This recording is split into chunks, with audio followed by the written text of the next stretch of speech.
Good morning, dear students and literature lovers. Welcome back to the English Canvas, where poetry comes alive and literature meets real understanding.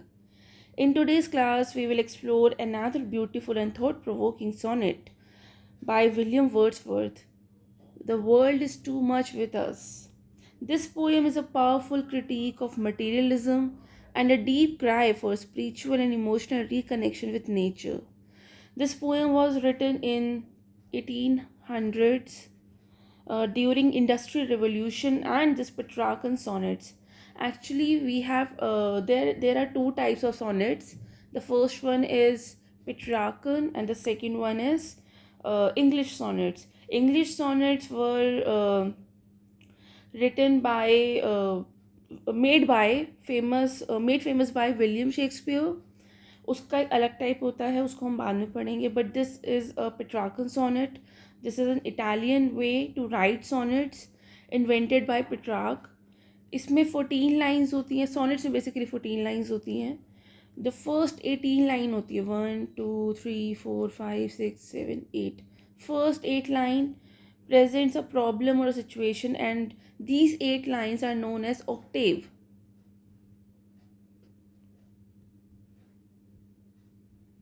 Right? And the second the remaining 6 lines, these lines are known as sestet.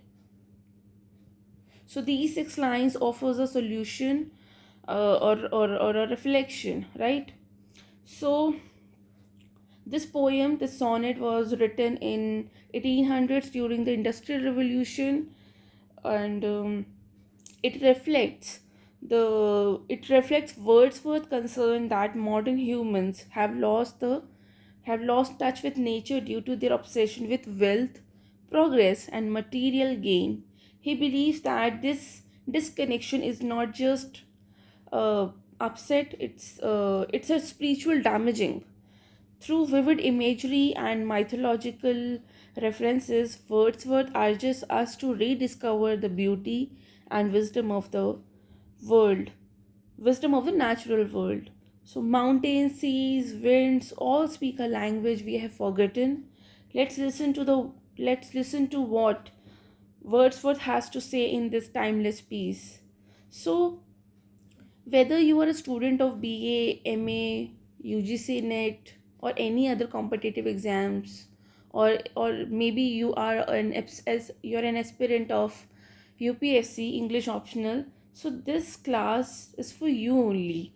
So please don't forget to like this video and share it with your fellow literature students, and most importantly, please subscribe to this channel for more such enriching content. Your support helps us to grow and bring quality education to everyone.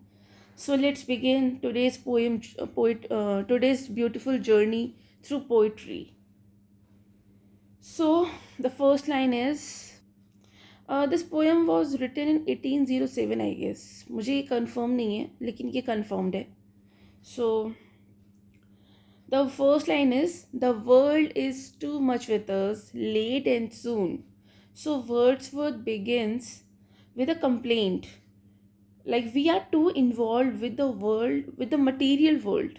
The world is too much with us. So we are too involved with the material. Whether in the past, the late is past, and soon represents the present. So he said, he begins with a complaint. We are too involved with the material world, whether it's a past or it's a एक second. Whether it's past or the present, but we are too much involved in the material world. So we have become preoccupied with worldly affairs, right? Getting and spending, waste our powers. So our lives revolve around earning and spending money. हम क्या कर रहे हैं? हम getting यानी कि earn कर रहे हैं मनी को, और फिर स्पेंड कर रहे हैं हम. तो we are just wasting our lives around which revolves around earning and spending money. In doing so, we waste our powers. We waste our powers. It means we waste our deeper human abilities. जो human abilities होती हैं हम उसको waste कर रहे हैं basically. जो human की पावर है हम उसको वेस्ट कर रहे हैं पैसे कमाने और खर्च करने में. So these deeper human abilities are emotional, imaginative and spiritual capacities, right? Little we see in nature that in us, so we no longer feel connected to the nature. हम बहुत कम देख रहे हैं नेचर को, as it's as if nature doesn't belong to us anymore. मतलब हम तो ऐसे इतने कम कनेक्टेड हैं, we are no longer feel connected to the nature, जैसे हम नेचर से कनेक्ट बिलोंग ही नहीं करते थे कभी. So that is ours. It means we are alienated from it. We are alienated from the nature. We have given our hearts away, a sordid boon. So we have sacrificed. We have given our hearts away. It means we have sacrificed. Given मतलब हमने sacrifice कर दिया है अपना प्यार, अपना heart, यानी कि we have sacrificed our love, our sensitivity, our emotions in exchange of material gain. And a sordid boon. A sordid boon refers to a shameful gift or a reward. तो एक शेमफुल गिफ्ट या shameful reward के बदले, यानी कि एक सॉर्डेड बून के बदले हमने अपनी इमोशंस, अपने हमारे मन में जो प्यार था, जो नेचर लविंग, जो हमारा नेचर था, ठीक है, उसको हमने खो दिया है. और जो हम मतलब जो हम क्या बोलते हैं उसको, हमने अपना प्यार, अपनी सेंसिटिविटी, अपने इमोशंस को हमने सेक्रीफाइस कर दी in exchange for material gain. This is the material gain is shameful gift, right? This sea that bears her bosom to the moon. So Wordsworth uses a powerful image, the sea open and exposed under the moonlight.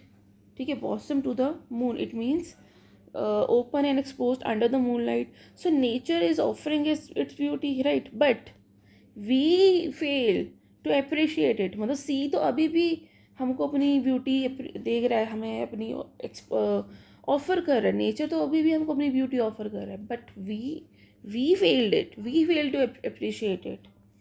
That the winds that will be howling at all hours. So winds constantly howl. There is movement and life in nature, but we are deaf to it.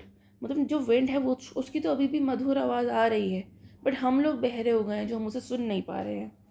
And are up gathered now like sleeping flowers. So nature's elements like the winds are now up gathered is mean or still like sleeping flowers, suggesting that our disconnection from nature has dulled even nature's presence. तो मतलब nature तो अभी भी sleeping flower की तरह है, अभी भी हमारे साथ है, अभी भी हमको भी ऑफर कर रही है, बट हम जो हैं हम इसको इग्नोर कर रहे हैं. For everything we are out of tune. So this is the central idea that we are out of tune. मतलब नेचर तो अभी भी वैसी, नेचर तो अभी भी उतनी ब्यूटीफुल है, नेचर तो अभी भी हमें ऑफर कर रही है, लेकिन हम जो हैं हम आउट ऑफ ट्यून है with nature. It means we are no longer in this harmony with the natural world. अगर इस पोएम पर क्वेश्चन आता है कि इसका सेंट्रल आइडिया लिखो, तो हमें ये आउट ऑफ ट्यून तो बिल्कुल लिखना है, ठीक है. So because this is the central idea that we are out of tune with nature, we are no longer live in harmony with the natural world. अब ये तो प्रॉब्लम, अब यहाँ पर एक सोल्यूशन है. It moves us not, great God, I would rather be. So nothing in nature touches or stirs our soul anymore. Wordsworth passionately explains he had rather be, right? A pagan suckled in a creed outworn. So ये जो है ये old belief को race करता है. Who worshipped gods of nature? At least such a person could still feel awe or reverence for the natural world, right? So might I, standing on this pleasantly, so if I were a pagan, standing in a field, in a lee field होता है, so he might feel more connected and spiritually awakened in nature's presence, have glimpses that would make me less forlorn. So he believes that even brief visions and experience of divine nature would make him feel less lonely or disconnected, right? Have sight of Proteus uh, rising from the sea. So Proteus is basically a Greek god है who could change shape. So Greek god ये जो है shape change करता है. So it symbolizes the mysterious magical forces of nature. So the poet longs to see such wonder, right? And the last line, or hear old Triton blow his his wreathed horn. So ट्रिटॉन ये भी एक God है, ये सी God है. So Triton is imagined blowing his shell horn. Such mythic and nature-related imagery is more spiritually satisfying to the Wordsworth than modern materialism. Right? So through this poem, Wordsworth expresses his deep disappointment with how modern humans have lost their connection to nature due to materialism. मतलब nature को उन्होंने ignore कर दिया, nature को उन्होंने उसके लिए वो डेफ हो गए, उसके लिए वो इग्नोरेंट हो गए, क्योंकि उनको पैसे कमाने हैं और खर्च करने हैं मटेरियलिज्म की वजह से. So Wordsworth longs for a return to a more spiritual and nature loving time, even if it means adopting old pagan beliefs, because those people felt nature, lived in awe of it, and were in tune with the universe, right?